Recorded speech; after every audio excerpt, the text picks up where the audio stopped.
Okay, so as mentioned, I'm Eilish O'Conor. I'm CTO of the Viatel Technology Group, and I'm here today to talk about SD-WAN. But I suppose before we get into the SD-WAN piece, I suppose what is hype when it comes to technology and why is it important? Well, I suppose Gartner have put a lot of thought into this, into defining what hype is, the cycle that technology and applications go through before they come to the maturity and before you start seeing that kind of business payoff. So the hype cycle itself has been used across different technologies, and you can see here it starts off with the innovation trigger, very quickly going up through to the peak of inflated expectations. And this really where the hype is at its highest, you know, when there's a lot of bold statements being made about a technology. And then, you know, it can go through a track of disillusionment when there's skeptics and, you know, some of that, those bold, I suppose, statements, they don't always necessarily come to fruition before maturing into the slope of enlightenment and through to the plateau of productivity. So I suppose when we first started selling SD-WAN as a managed service about 4 or 5 years ago, we used to get a lot of this, SD-WAN? And you know, we really did feel that we were probably trying to educate the market a bit more as to what the technology was. Before I go into where SD-WAN sits in that hype cycle, I'll explain a little bit first about what SD-WAN actually is, if you don't know already. So SD-WAN is a more modern approach to networking. It stands for software-defined wide area networks. And what it does is it acts as an overlay across internet connections. So I like to use an analogy of Google Maps when explaining what SD-WAN is. You can see here my path this morning when I was coming from Neenah and Tipperary all the way up to the RDS. So I put in my endpoints, my starting and end point, and Google Maps actually used software to define what was the best path that I should take. And you can see here it takes into account things like, you know, the latency or the speed that you can go. It has intelligence in it that you can see if there's any roadworks or any blockages along the path. And it will calculate the best path and it will show you how long it will take. And SD-WAN is actually very similar to this.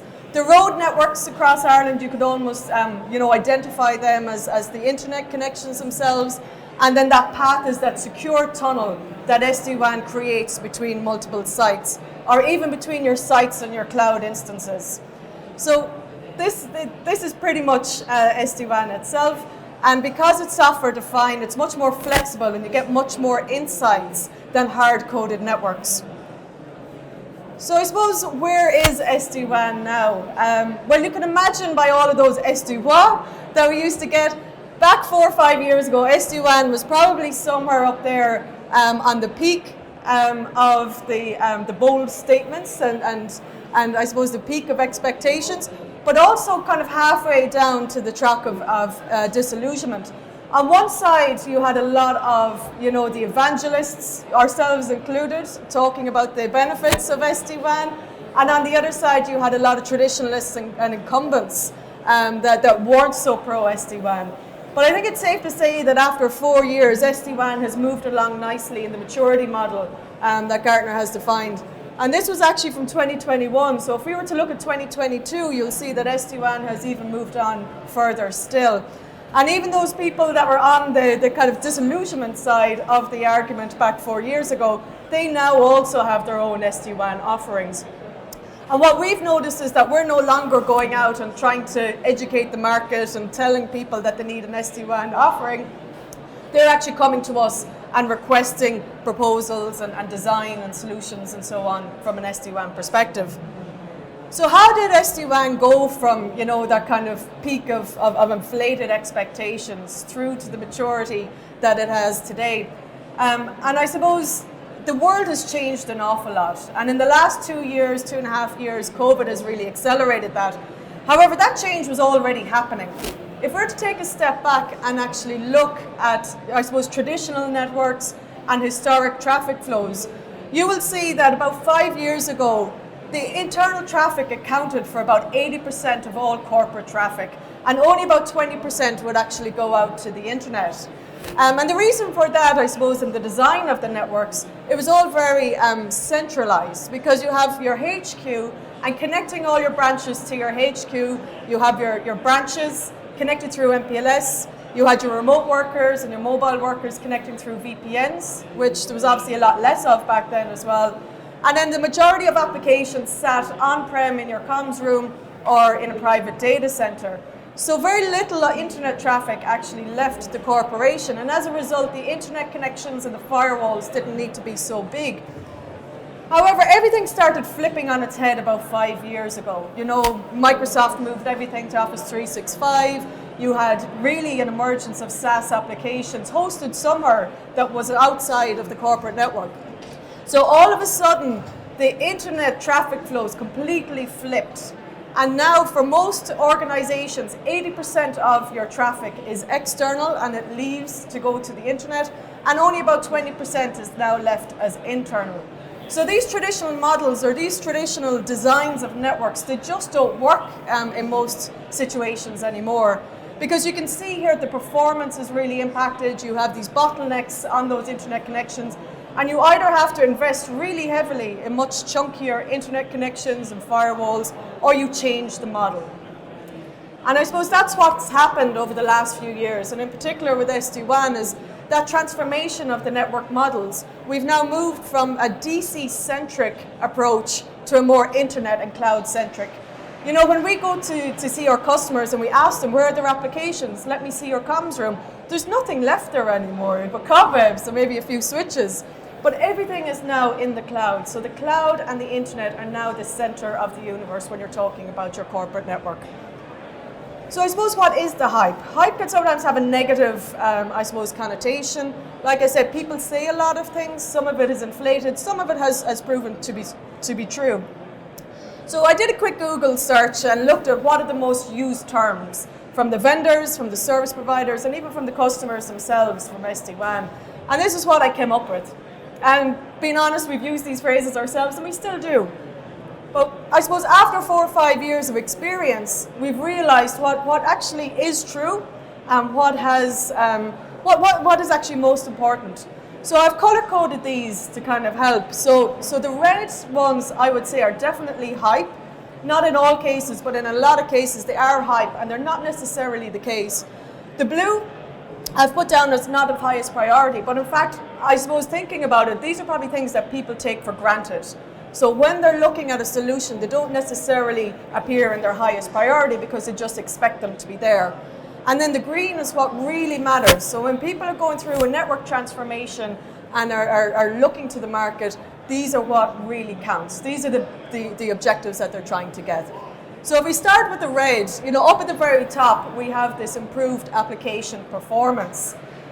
It doesn't matter what kind of shiny network you put in. If you have a poorly designed application or a legacy application that you just shift to the cloud without putting in any considerations for how it will perform, an SD-WAN network is not going to fix that for you, I'm afraid. So just be careful if people say that an SD-WAN is going to fix your application performance. You can layer things like insights so you can get better visibility as to see where the performance issues are, but just be careful of that one. Don't necessarily buy into it. Simple to self-deploy is one that's used a lot. And what I would say is this should actually say simpler to self-deploy. If you know networking and you know what you're trying to achieve out of the network, then absolutely an SD-WAN is easier because it's GUI based, you've dropped down lists and so on. You don't have to go into a command line and know the commands that you're trying to do. However, for the majority of customers, they don't know what impact a change is going to have on the network. And so they don't want to self-deploy, actually. They want somebody to come in and to deploy it and to manage it for them. And the next one, the reduced costs. This isn't always the case. This is often touted in America and for people with, you know, really large international MPLS networks. In reality, however, if you're rolling out a new network, and in particular if you're looking at it geographically within Ireland, what you're looking at doing is usually increasing your bandwidths, putting in resiliency on the connectivity side, and layering the SD-WAN over it. So often the price is not necessarily cheaper than what you're paying already for your network. So don't go running off to your CFO and make promises that you're going to reduce costs. However, what I would say is the value that you get for your money with an SD-WAN has increased significantly because now you're layering on things like your enhanced security, that visibility, and the ability to integrate more services into your network.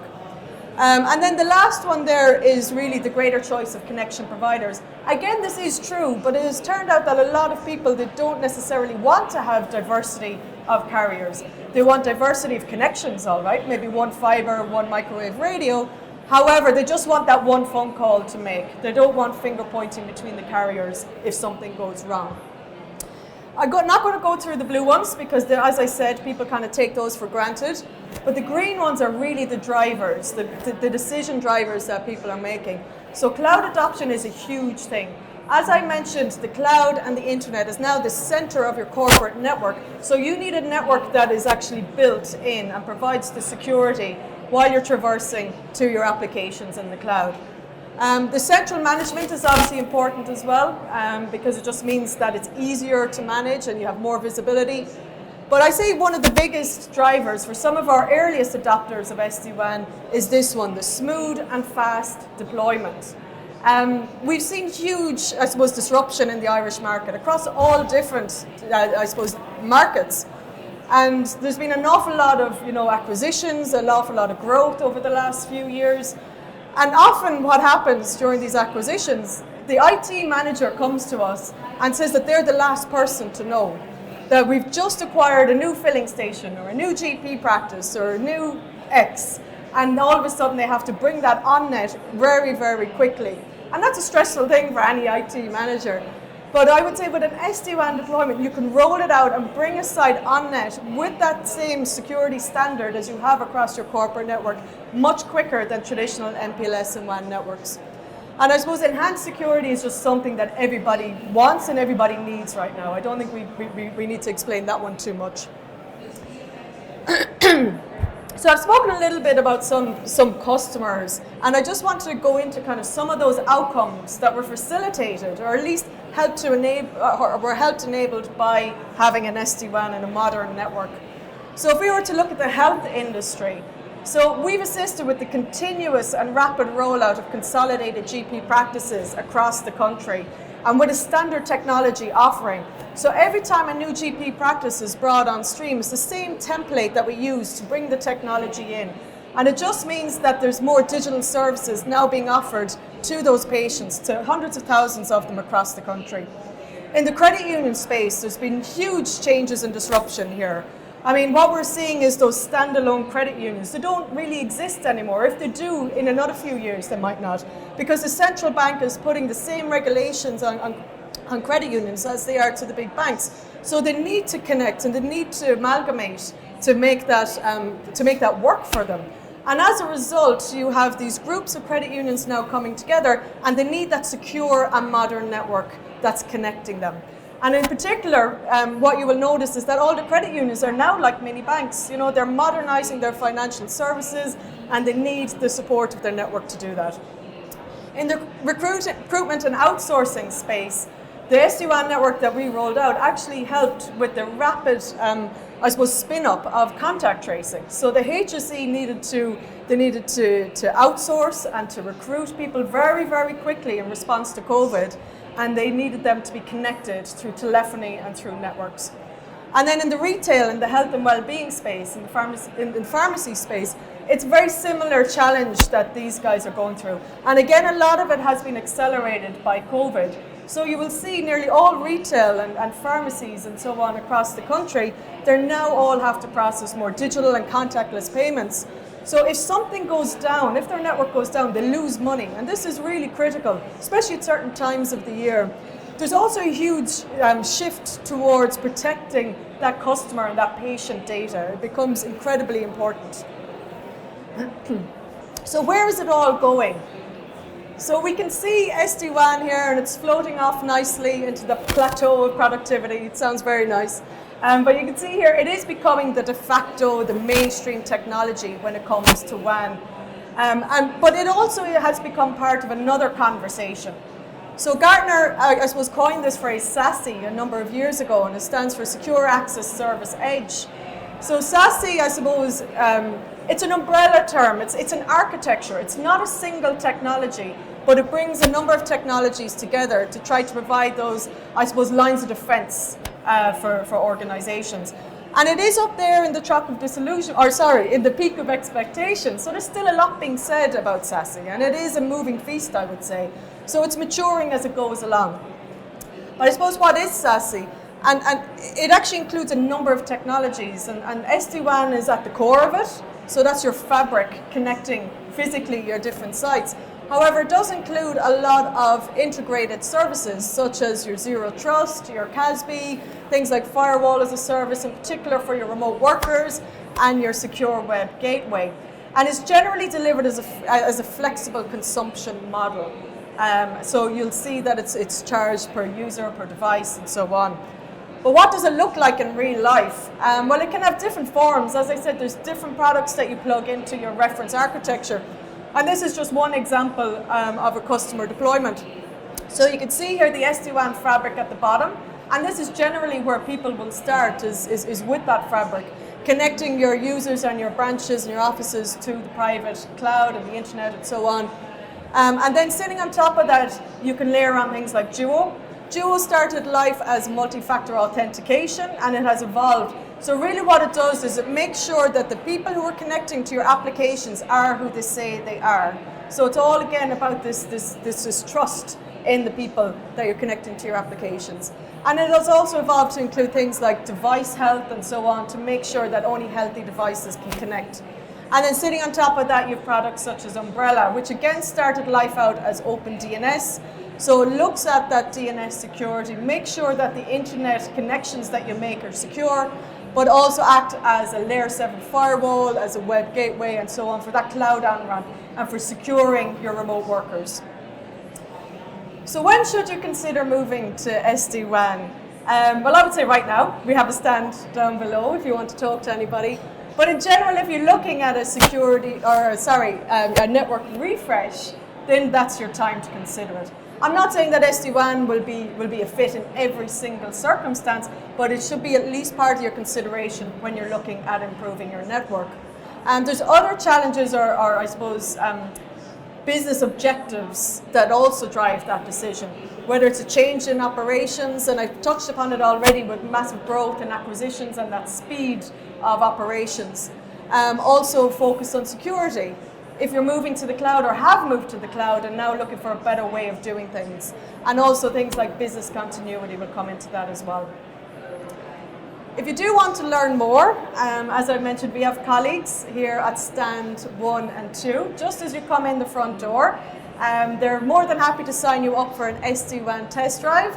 And by doing so, you'll also be entered into a draw to win a Ferrari driving experience. There's also little Lego kits as well, which are really nice. Also, if you have any questions for me, I'll be knocking around for a few hours afterwards. Thank you very much.